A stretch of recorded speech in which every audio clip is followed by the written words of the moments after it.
So a hearing aid sits on the outside of the ear. It transmits sound from the outside to the nerve. People with severe to profound deafness, the nerve is basically not functioning, or the hair cells, there's small hair cells on the nerve that are not functioning. They are paralyzed from abuse or ear disease or other reasons. So what the cochlear implant does, it bypasses the external ear and it goes straight into the cochlea. The surgery was outpatient and it took a couple of hours, and once I got home I had to wait 4 weeks before my activation, and once they do the surgery in the particular ear, you're completely deaf. So I had no hearing on my right side until I went for my activation and the mapping process where they kind of tweak things, and that was incredible. That was a great moment, having it activated and be able to hear and go home and recognize my husband's voice and hear the microwave when it beeped, and just right away. When they activated the processor, it's almost like a piano or some high pitches going in and out, that kind of sound. And so I heard that, and it was just, for me, it didn't take long, probably 5-10 minutes.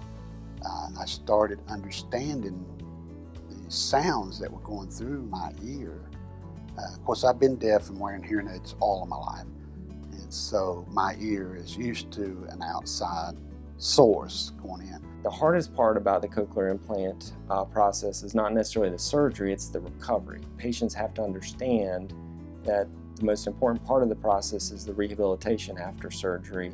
The surgeon implants the device, but it's the audiologist that works with that patient when the device is activated, and then they work with the patient to help them go through the adjustment period as they acclimate to using the cochlear implant. It was just phenomenal to be able to hear a different, different sound, of course, than the hearing aid. But eventually, it became normal. You're not going to hear every frequency of sound that normal hearing people hear, because we only have 22 electrodes, or 22 areas of the electrode that stimulate the cochlea or the cochlear nerve. And but it does bring hearing back to normal levels, which I think is amazing.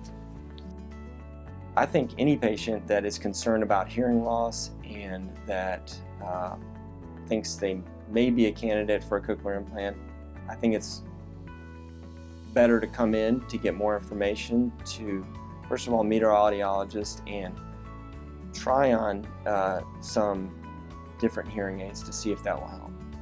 Some people, all they need is better hearing aids, and I've had a good portion of patients that come in interested in cochlear implants that really just need new hearing aids. For my process, I had to meet with Dr. Roberts first, and he's phenomenal. He's just down to earth.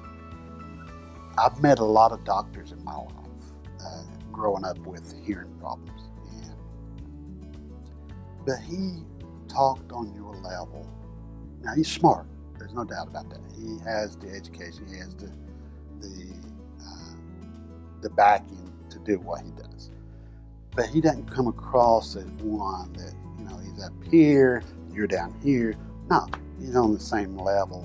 And I love that about him, because he just made life easy and the process easy.